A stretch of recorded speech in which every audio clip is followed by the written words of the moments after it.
Hello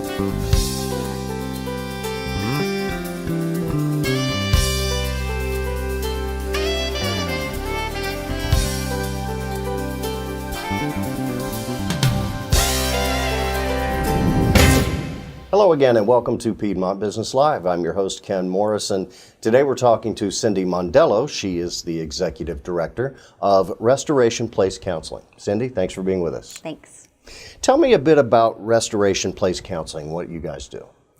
Well, we are a professional counseling center that serves girls and women ages 12 and up. We also serve couples now, and we just offer professional counseling services.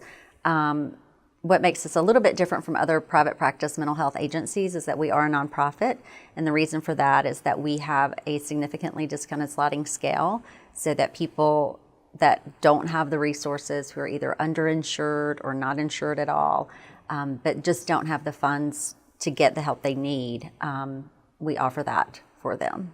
And that's got to be a great relief for them because the need is there, maybe not necessarily the ability to pay, but knowing that the resource is there is very comforting.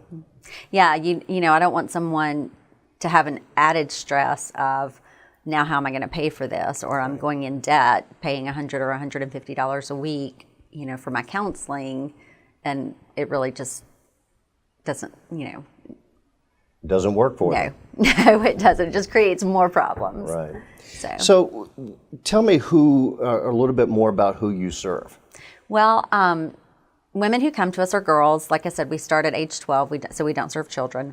They may be struggling with, you know, mental health, you know, issues such as depression, anxiety, eating disorders. It may also be relationship issues. We do have a lot of women who come in, and then at some point the counselor recognizes that it's more of a marital issue, and so that's why we've also added couples.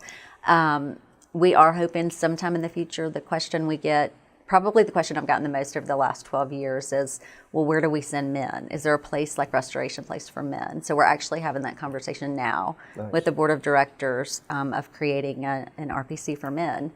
I don't know what that looks like or how we're going to fund it, but we're talking about it. So when there's a will, there's a way. Yeah. Great. So how do clients pay for their counseling sessions? Obviously, it's not entirely free.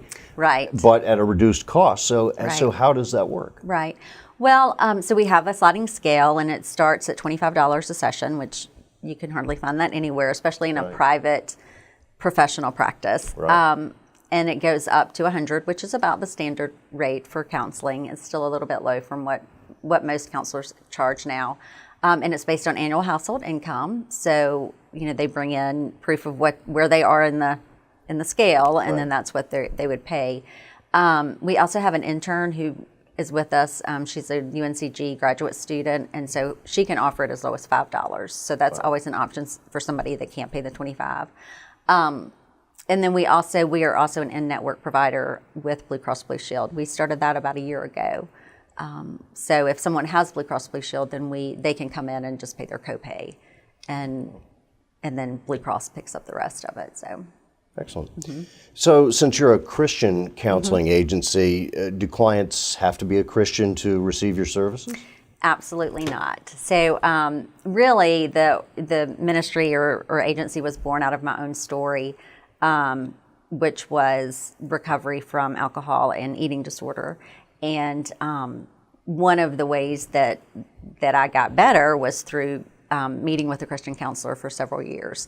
And so that was just something that was very near and dear to my heart, and just because of my own faith, knowing that was a big part of someone, you know, the spiritual piece is just as important as the mental and the emotional and the physical.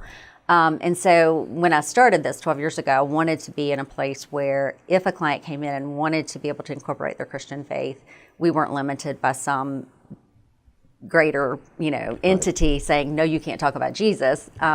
So we are, you know, all of the counselors there are believers. They all, most of them have been trained specifically in not only clinical counseling, but how to incorporate spirituality and the faith piece into it.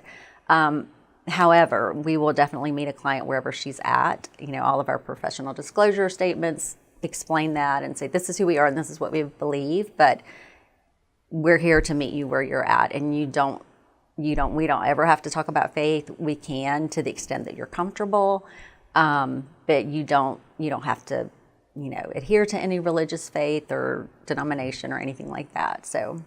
And I imagine that really adds a level of confidence that your clients have in you, knowing that you can incorporate this, but we're not going to try to force you into anything that you don't want to be involved with. And I imagine that's really comforting to them. Well, I hope so. I think so. And so what can a client expect when they show up? Well, the first thing, they don't have to be referred. We are considered like a specialist, but they don't have to be referred by any particular doctors. Doctors in the community do refer their patients to us, but they can call on the, for themselves. They just call our number, and I have a trained intake coordinator who will take all their information and set the client up for their first appointment. We try to get people in within a week, no longer than 2 weeks. Sometimes it depends if they need evening appointments. Those are a little bit harder to come by because they are, those are popular times. Right. But we do offer evening appointments. A lot of places stop at 5, and I'm like, but most people can't come until after 5. Right. So, but they would just call, and when they arrive, I really love our place in that it doesn't look like a medical facility. It doesn't look like, we don't have the desk with the glass that's drawn. You just kind of feel like you're walking into somebody's living room. And it's just very warm and inviting. And we get a lot of feedback from clients that when they get there, they feel very safe. So that's our goal, is that they would feel safe and cared for. So how can the community get involved in this? Well, like I said, we are a nonprofit, so we have to, the earned income that we bring in from the counseling fees covers about half of our budget. We will do about 7,000 counseling sessions this year. Wow. Of those, about 30% are Blue Cross Blue Shield. And from those that are left, more than half of those are at the $25 level. So for every one of those sessions, 4,000 and something sessions, we have to raise another $75 to just meet, to break even, basically.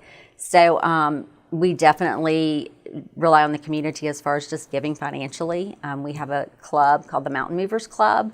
The whole idea is they give monthly, whether it's $10 a month or $100 a month, but they believe in our mission, they believe in the work that we're doing, and their whole purpose is they're helping us move the financial mountain as we move the mountains in the lives of our clients. And so we have get-togethers with them. And then in March every year we have a big fundraiser that's at the Greensboro Country Club, and it's called Restoration Runway.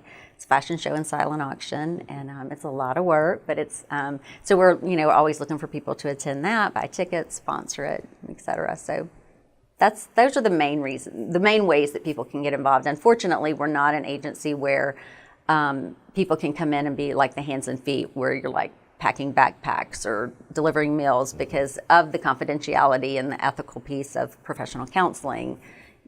There's not really interaction with our clients. That's all done by my licensed counselors. So it's got to be a very satisfying feeling for you and your fellow counselors, knowing the difference you're making in people's lives. Yeah, it's hard work, but it definitely has been rewarding. And especially, I'm a counselor as well, but I don't see clients anymore. I just do the administrative piece. And but I'll get stopped in the hallway by a client who's coming out, from a session, and she'll just say, "Thank you for having this place here," and that means a lot. So you're doing the right thing.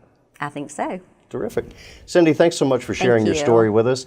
If you want to know more about Restoration Place Counseling, please visit their website. The link is at the bottom of this page, and the address is also at the end of this video.